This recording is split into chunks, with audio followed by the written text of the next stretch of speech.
What's good, y'all? I'm Jacques. Welcome back to Queens, New York for Rolling Loud Live. I'm here with Tallie Spencer, but in the middle of us is a New York legend. We're talking to Smoke DZA. What's Come good, on, my man. Look, man. I'm supposed to be here. Yo. It's fucking Rolling Loud. I'm the Kush Rolling guard. Loud. You are the Kush What guy. the fuck? They got me playing the matinee? I'm telling you, And you got the special rolling ingredients right here. Yo, he can't What is this for people who don't know? He's like, can I smoke here? It's like, you're the Kush guy. Come man. on, Like, I'm trying to understand what the fuck is happening, but nah. All jokes aside, I love being here. Shout out to Rolling Loud. Shout out to Tarek. Shout out to the whole family. Those guys always treat me good. So, being here to rock in the city amongst the home team, you know what I mean, and do my thing is always a pleasure. more than a decade deep. More than a decade deep. What does that sound like to you? Legacy. Sounds like a lot of work. It sounds like a lot of dedication, a lot of lost friends, a lot of gained friends.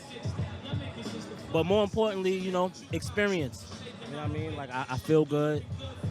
Life is good. What I'm going to do? What I'm going to say?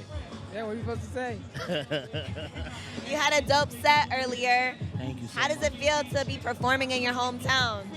Well, always performing in a hometown is like, I got hometown advantage. On a stage like Rolling Loud, one of the biggest stages in America. Absolutely. What would you say, some of the highlights of being here today? Well, I mean, just me getting to grace my presence on the stage and talk to the people and give the sermon. Definitely. The Kush God sermon was felt.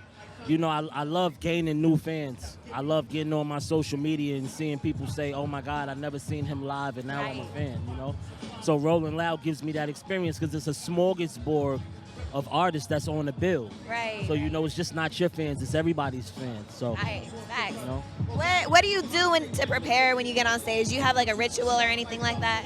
I pray. Pray? Okay. I pray. Are you religious or spiritual? Well, I'm spiritual. I wouldn't say I'm religious. I believe in a higher power. Yeah.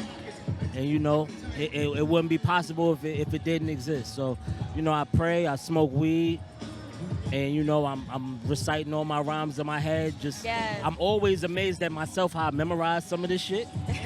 You know what I mean? But it works. That's good to hear. I'm glad to hear that. And as far as like being in New York, I'm from LA. So tell me, what is there to know about New York? What are like some common things, some common like stereotypes that are true in your opinion? Stereotypes that are true. Yeah.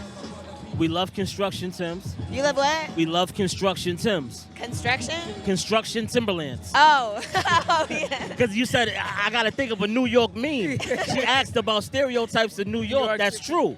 Yeah. Constructions. Construction. But we don't wear the Traffic. Bucky nakeds. You feel me? Yeah. We wear 8-inch constructs uptown. We don't even wear the 6-inch. That's true. So, it's all about that. And just, what's another one that's real? We love chopped cheese, and we say bacon, egg, and cheese. It's one word. Say chopped cheese. How you supposed to say it? Chopped cheese. Chop cheese. Doesn't he say like an accent, like chopped cheese? I mean, how he said it. Chopped cheese. Chopped cheese, you know what I mean? Whole of sauce. Whole of sauce. What's some other New York lingo I need to know? New York lingo, what's Dead ass. that ass? What's That poppin'? ass. What's shaking? I boom. What's goody? I'm not even gonna embarrass myself. Respectfully. Yeah, respectfully. I'm we tight. say that. Huh? Yeah. That's a good one. And one like you have an aura about you. I remember when we spoke back in 2011, we did an interview at Carmeloop. Yes. And I remember just being in that room, it was like being possessed. And you spoke about being a family man as well. Can you tell me what it's like to see your kids grow up along with your career? It's nuts. I'm still amazed that my kids know rap music, right? Yeah. Because I still look at them as babies. Yeah. So to see my son listening to A Boogie or listening to 5EO, you know what I mean? Or my daughter listening to Coi Leray or knowing Biggie or my littlest son listening to Michael Jackson. And they all Smoke DZA fans. So when she's listening... So you're doing something right, yeah. They do fans. I'm doing something right because my kids are Smoke DZA fans. They think I'm the coolest father in the world. Yeah. So, I mean, it's a pleasure to have my career alongside of their growth. Besides the point of not really having to, have the chance to raise them how I want to traditionally. Yeah. because I'm always out.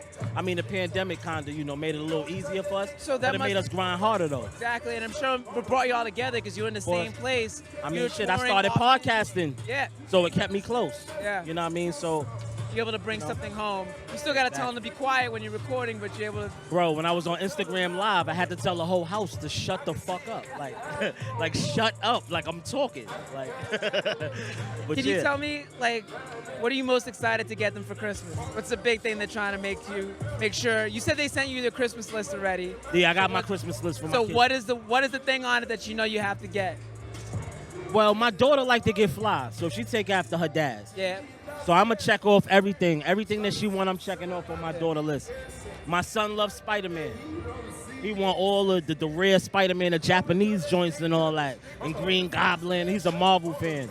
So I'm going to check off his whole little Amazon list. And then my oldest son, he just, you know, he's growing into being a young man. So, you know, he likes girls and I think he likes marijuana. So it's like, so I don't know what to do. I'm trying to compensate them the best way I can. It's crazy. They smoke it in the house. 2021 is coming to an end. What has been the highlight of your year so far? The highlight of my year so far? I say one of them is being here with y'all right now at Rolling Loud. It's a good one. You know what I mean? All the sea of people behind us, you know what I mean? Fucking getting to talk my shit. And I say another high point is creating my podcast, the Personal Party Podcast right now. Subscribe to my shit. Okay. So yeah, those is my high points. I gotta tune into the podcast. For real. Yeah. You're good. What kind of stuff do you talk about on there? Everything. Okay. A bunch of bullshit. Life. Jargon, life. But nah, aside of that, I'm giving game. I got a lot of my friends. I had Wiz Khalifa on there. I had Joey Badass on there. I had Westside Gun on there. I had Benny the Butcher on there. Johnny Shipes. CJ Wallace, you know, the culture. A lot of people who's been on the podcast. Hassan Johnson. Shout out to Hassan Johnson. Flatbush Misdemeanors. Check that out on Showtime. Right. But okay. got a lot of people on there. I gotta tune into it. What's been the best piece of advice that somebody in the game has given you? Never give up. Never give up? Never give up. Who told you that? Shit, who told me that? I'm sure a lot of people said it, but is there anyone in specific? I'll give you one better. D. Angeletti, my good friend D. Angeletti. He always tell me, stop making music for myself and make music for the people. Okay. You know? Because as artists, we get caught up making shit that we like, and we forget what the people like, what got us here. So, you know, staying true to yourself and making music for the people that want to hear you. Definitely. I think it's a balance of both, you know, do a little bit of what you like, and then if people fuck with you, they gonna like it too. And one more. Shout out and rest in peace, God bless, to my brother, the late great Nipsey Hussle. Rest in peace. Always told me to bet on myself. Yes. The Proud to Pay campaign started 05-06. So shout out to my brother Nipsey Hussle. Rest in peace. He was somebody who was definitely always uplifting people and always giving people game like that. So I'm glad to hear that you were one of the people he impacted. Absolutely. That was my brother. Yep. Well, we want to wish you more health, more diverse options like podcasting, diversify your bonds, nigga. You feel me? Come on. Right. Oh, yeah. And not to forget the Smokers Club, Perp Invaders, you know what I mean? We in stores, white label and all that good stuff. Yeah. It's not, you know, no rinky-dink shit. Check me out in stores and your nearest dispensaries and all that. Smokers Club, we out here. Congratulations. Thank you for being a legend, man. Great to see you. More Rolling Loud. Stick around. We got Roddy Ricch coming up. We just saw 504 and Tear It Down.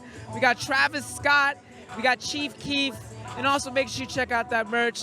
We'll see y'all in a second. Got Griselda coming too. Shout out to Griselda. Boom, boom, and boom, Action boom, Bronson. boom, Boom, boom, boom, boom, boom, boom. Boom.